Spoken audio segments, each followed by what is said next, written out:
চাওক কংগ্ৰেছ দলে 13টা লোকসভাত আমি প্ৰাৰ্থী দিছো ডিব্ৰুগড় লোকসভাত আমি লুৰিণজ্যোতি গগৈ ডাঙৰীয়াক সাপোৰ্ট দিছো আৰু 14টা লোকসভাতে কংগ্ৰেছ দলে বুথ পৰ্যায়ৰ পৰা আৰম্ভ কৰি সকলো পৰ্যায়তে প্ৰত্যেক পৰ্যায়লৈ কংগ্ৰেছ দলৰ কৰ্মকৰ্তাসকল দিনে ৰাতে কাম কৰি আছে আৰু যোৰহাট লোকসভা সমষ্টি আপুনি যেটো উল্লেখ কৰিছে প্ৰথম পৰ্যায়ৰ নিৰ্বাচন গতিকে প্ৰথম পৰ্যায়ৰ যিকেইটা সমষ্টিত নিৰ্বাচন তাত ইতিমধ্যে আমাৰ জোৰদাৰ প্ৰচাৰ কাৰ্য চলি আছে আমাৰ নেতৃবৰ্গ ইয়াতে লাগি আছে ইয়াৰ পিছত দ্বিতীয় পৰ্যায়ত যাম তৃতীয় পৰ্যায়ত যাম আপুনি মোক বৰপেটাৰ কথা সুধিছে বৰপেটাটো নিশ্চিতভাৱে ভাল ফলাফল হ'ব আপোনালোকে আগতেও জানে ইয়াৰ আগতেও বৰপেটা লোকসভাত কংগ্ৰেছ দলৰে এমপি আছিল সেই অঞ্চলত বৰপেটা লোকসভাৰ অন্তৰ্গত এলেকাত কংগ্ৰেছ দলৰ কৰ্মীসকল আগতে এমপি জিকাইছিল গতিকে এইবাৰো তাত কংগ্ৰেছ দলৰ প্ৰাৰ্থীয়ে জয়যুক্ত হ'ব আৰু যোৰহাট লোকসভাত মই আগতেও কৈছে এতিয়াও কম ৰাইজ যথেষ্ট উৎফুল্লিত কাৰণ গৌৰৱ গগৈ ডাঙৰীয়া লোকসভা নিৰ্বাচনৰ টিকেট ঘোষণাৰ আগত অসমৰ 14টা লোকসভাৰ ৰাইজে আৰু কংগ্ৰেছ কৰ্মীসকলে বিচাৰি আছিল যে গৌৰৱ গগৈ ডাঙৰীয়া আমাৰ প্ৰাৰ্থী হ'ব গৌৰৱ গগৈ ডাঙৰীয়াক অসমৰ 14টা লোকসভাৰ পৰা ৰাইজ আৰু কংগ্ৰেছ কৰ্মীসকলে বিচাৰি আছিল যে গৌৰৱ গগৈ ডাঙৰীয়া আমাৰ প্ৰাৰ্থী হ'ব গৌৰৱ গগৈ ডাঙৰীয়াক যেতিয়া যোৰহাটক প্ৰাৰ্থিত্ব দিলে কংগ্ৰেছ দলে তেতিয়া যোৰহাটবাসী যথেষ্টখিনি আনন্দ পাইছে সন্তুষ্টি লাভ কৰিছে যাৰ কাৰণে মই কৈছো ৰাইজে ওলাই আহিছে কংগ্ৰেছ কৰ্মী ওলাই আহিছে এই ইলেকশ্যন কংগ্ৰেছ কৰ্মীসকলে ৰাইজৰ পৰা যথেষ্ট আশীৰ্বাদ আৰু বল পাইছে সেইকাৰণে যোৰহাট লোকসভাত গৌৰৱ গগৈ ডাঙৰীয়াৰ জয় নিশ্চিত এই কাৰ্ডখন আপোনালোকৰ জৰিয়তে যাতে আমি ঘৰে ঘৰে লৈ যাব পাৰো তাৰ বাবে আজি এই সংবাদমেল অনুষ্ঠিত কৰা হৈছে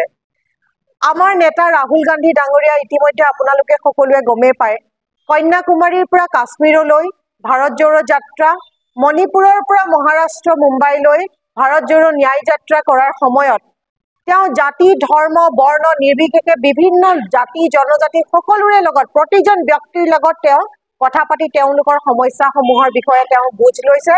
আৰু তাৰে প্ৰতিফলন আমাৰ কংগ্ৰেছ দলৰ যিখন মেনিফেষ্টো তথা গ্যাৰান্টি কাৰ্ড তাতে আমাৰ সকলো জনৰে যিবোৰ সমস্যা তাৰে প্ৰতিফলন হৈছে আমাৰ গ্যাৰান্টি কাৰ্ডখনত এটা কথা হৈছে আমাৰ বৰ্তমান সময়ত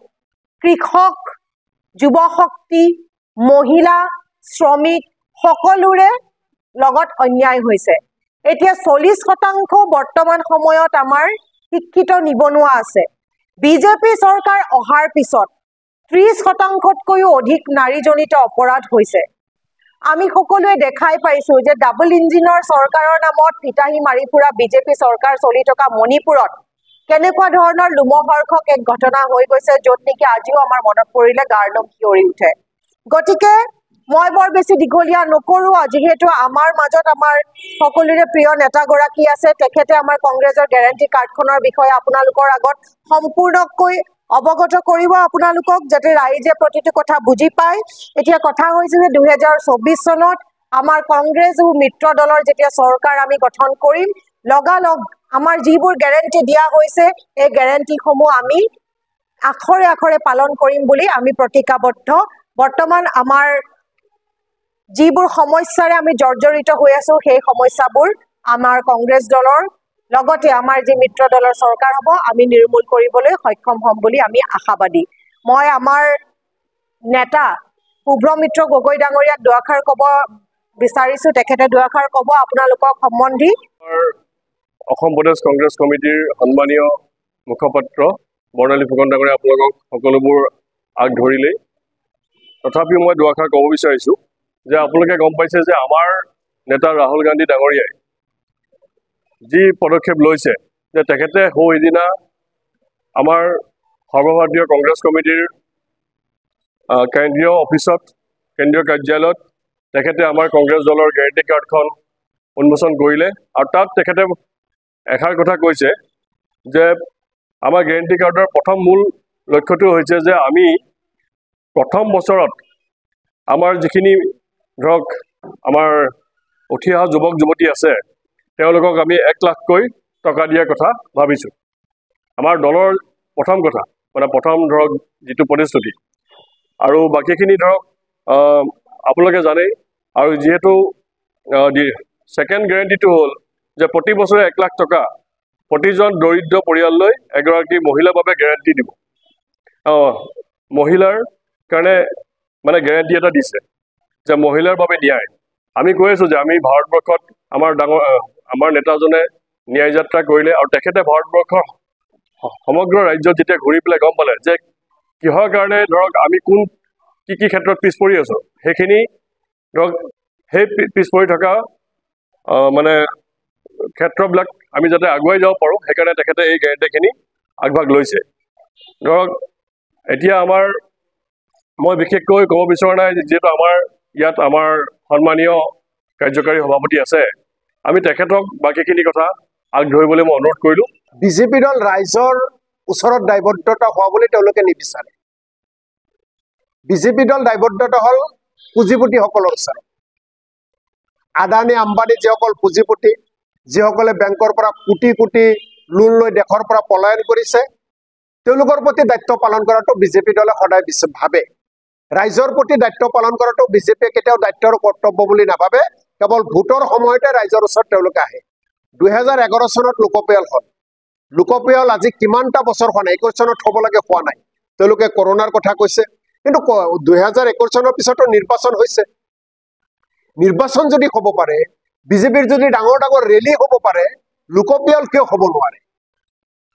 লোকপিয়ল নহলে কিমান লোকচান এই কথাটো আপোনালোকক মই এবাৰ ক'ব বিচাৰিম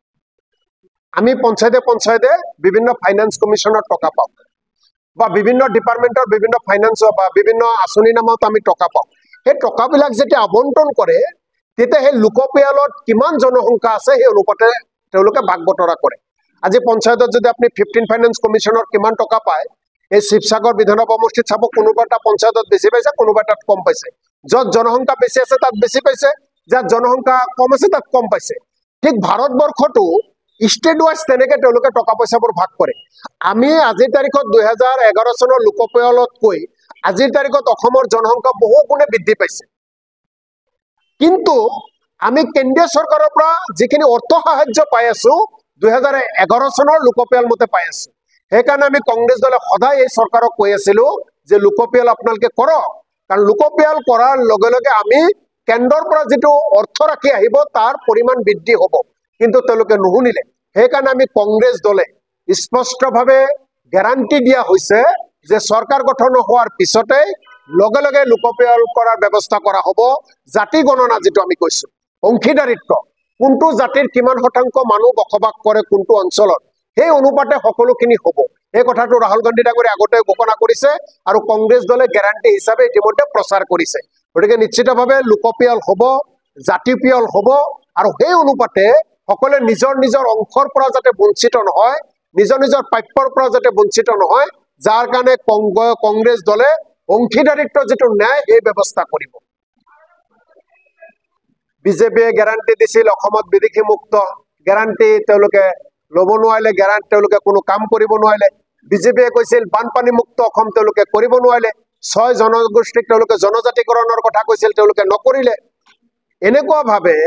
অসমবাসীৰ আগত নৰেন্দ্ৰ মোদী ডাঙৰীয়া অমিত শ্বাহ ডাঙৰীয়া সৰ্বানন্দ সোণোৱাল হিমন্ত বিশ্ব শৰ্মা ডাঙৰীয়াই যিখিনি প্ৰতিশ্ৰুতি দিছিল যিখিনি গ্যাৰান্টি দিছিল কোনো গ্যাৰান্টি তেওঁলোকে কাৰ্যকৰী কৰা নাই গতিকে এতিয়াও আকৌ আহিছে মোদীৰ গ্যাৰান্টি এতিয়াও তেওঁলোকে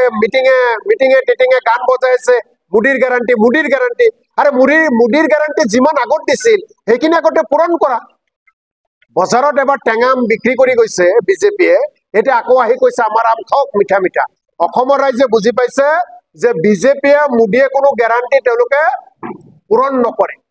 গ্যাৰান্টি পূৰণ কংগ্ৰেছ দলে কৰিব অসমৰ ৰাইজে যাৰ কাৰণে কংগ্ৰেছ দলক আশীৰ্বাদ দিব বুলি আমি আশাবাদী ঘৰ অফিস গুদান আদি সলনি কৰা কথা ভাবিছে নেকি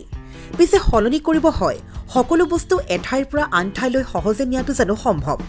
চিন্তা তাতেই নহয় জানো কেৱল ঘৰ অফিসে নহয় ডাঙৰ ডাঙৰ মেচিন বাইক ডাঙৰ ডাঙৰ গাড়ীকে ধৰি সকলো বস্তু পিছে এতিয়া আৰু চিন্তাৰ কোনো কাৰণ নাই আপোনাৰ এটা মাথো ফোন কলতে সমাধান হৈ পৰিব এনেসমূহ সমস্যা আপোনাৰ কাষত আংকুশ কাৰ্গো পেকাৰ্ছ এণ্ড মুভাৰ্ছ সমগ্ৰ ভাৰততে প্ৰভাইড কৰে ডোৰ টু ডোৰ সাৰ্ভিস গতিকে দেৰি কিহৰ এতিয়া যোগাযোগ কৰক 9957630102 অথবা 9546214823 নম্বৰত লগতে ঠিকনা ফটাহিল আমবাৰী নিয়াৰ অনাথ আশ্ৰম আমবাৰী থানা গুৱাহাটী